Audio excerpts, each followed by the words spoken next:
ॐ भद्रं कर्णेभिः शृणुयाम देवाः भद्रं पश्येमाक्षभिर्यजत्राः स्थिरैरङ्गैस्तुष्टवांसस्तनूभिः व्यशेम देवहितं यदायुः स्वस्ति न इन्द्रो वृद्धश्रवाः स्वस्ति नः पूषा विश्ववेदाः स्वस्ति नस्तार्क्ष्यो अरष्टनेमिः स्वस्ति नो बृहस्पतिर्दधातु ॐ शान्तिः शान्तिः शान्तिः हरिः ॐ श्रीगुरुभ्यो नमः हरिः ॐ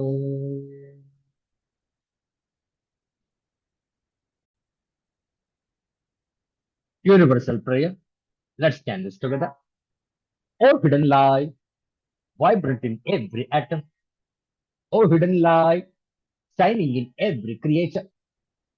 O hidden love, embracing all in oneness. May each who feels himself as one with thee know he is also one with every other. Om Shanti Shanti Shanti. ಇಂದು ಆದಿತ್ಯವಾಸರ ಕಾರ್ತೀಕ ಶುದ್ಧ ದ್ವಾದಶಿ ವಿಶೇಷವಾದಂತಹ ಈ ನವೆಂಬರ್ ತಿಂಗಳ 2ನೇ ತಾರೀಕು 2025ನೇ ಇಸವಿಯಂದು ಶಿವಾನಂದ ಲಹರಿ ಈ ಸ್ತೋತ್ರದ ಪಾರಾಯಣ ತಾವು ಕೂಡ ನಮ್ಮೊಡನೆ ಪಾರಾಯಣವನ್ನು ಮಾಡಬಹುದು. ಶಿವಾನಂದ ಲಹರಿ ಕಲಾಭ್ಯಾಂ ಚೂಡಾಲಂಕೃತ ಶಶಿಕಲಾಭ್ಯಾಂ ನಿಜ ತಪಃ ಫಲಾಭ್ಯಾಂ ಭಕ್ತೇಷು ಪ್ರಕಟಿತ ಫಲಾಭ್ಯಾಂ ಭವತು ಮೇ ಶಿವಾಭ್ಯಾಮಸ್ತೋಕ ತ್ರಿಭುವನ ಶಿವಾಭ್ಯಾಂ ಹೃದಯ ಪುನಃ ಭವಾಭ್ಯಾಮಾನಂದ ಸ್ಫುರದನುಭವಾಭ್ಯಾಂ ನತಿರಿಯಂ ಗಲಂತೆ ಶಂಭೋತ್ವಚರಿತ ಸರಿತ ಕಿಲ್ಬಿಷರಜಃ ದಲಂತೆ ಧೀಕುಲ್ಯಾ ಸರಣಿಷು ಪತಂತಿ ವಿಜಯತಾ ದಿಶಂತಿ ಸಂಸಾರ ಭ್ರಮಣ ಪರಿತಾಪೋಪಶಮನಂ ವಸಂತೆ ವಸಂತೆ ಮಚ್ಚೇತೋ ಹೃದ ಭುವಿ ಶಿವಾನಂದಲಹರಿ ತ್ರಯೀವೇದ್ಯಂ ಹೃದ್ಯಂ ತ್ರಿಪುರಹರಮಾದ್ಯಂ ತ್ರಿನಯನಂ ಜಟಾಭಾರೋದಾರಂ ಚಲದುರಗಹಾರಂ ಮೃಗಧರಂ ಮಹಾದೇವಂ ದೇವಂ ಮಯಿ ಸದಯ ಭಾವಂ ಪಶುಪತಿಂ ಚಿದಾಲಂಬಂ ಸಾಂಬಂ ಶಿವಮತಿ ವಿಡಂಬಂ ಹೃದಿ ಭಜೆ ಸಹಸ್ರಂ ವರ್ತಂತೆ ಜಗತಿ ವಿಬುಧಾ ಕ್ಷುದ್ರಫಲದ ನ ಮನ್ಯೇ ಸ್ವಪ್ನೆ ವಾ ತದನುಸರಣಂ ತತ್ಕೃತಫಲಂ ಹರಿಬ್ರಹ್ಮಾದೀನಾಮಪಿ ನಿಕಟ ಭಾಜಾಮಸುಲಭಂ ಚಿರಂ ಯಾಚೆ ಶಂಭೋ ಶಿವ ತವ ಪದಾಂಭೋಜ ಭಜನಂ ಸ್ಮೃತೌ ಶಾಸ್ತ್ರೇ ವೈದ್ಯೇ ಶಕುನ ಕವಿತಾ ಗಾನ ಫಣಿತೌ ಪುರಾಣೇ ಮಂತ್ರೇ ವಾ ಸ್ತುತಿ ನಟನ ಹಾಸ್ಯೇಶ್ವ ಚತುರಃ ಕಥಂ ರಾಜ್ಞಾ ಪ್ರೀತಿರ್ಭವತಿ ಮಯಿ ಕೋಹಂ ಪಶುಪತೆ ಪಶುಂ ಮಾಂ ಸರ್ವಜ್ಞ ಪ್ರಥಿತ ಕೃಪಯಾ ಪಾಲಯ ವಿಭೋ ಪಶುಂ ಮಾಂ ಸರ್ವಜ್ಞ ಪ್ರಥಿತ ಕೃಪಯಾ ಪಾಲಯ ವಿಭೋ कृपया पालय विभो हर हर नमः पार्वती पतये हर हर महादेव शंभो ಕಾರ್ತಿಕ ಮಾಸದ ಈ ಶುಭ ಸಂದರ್ಭದಲ್ಲಿ ಈ ಆದಿತ್ಯವಾಸರದೊಂದು 2 ನಿಮಿಷ ನಾಮಜಪ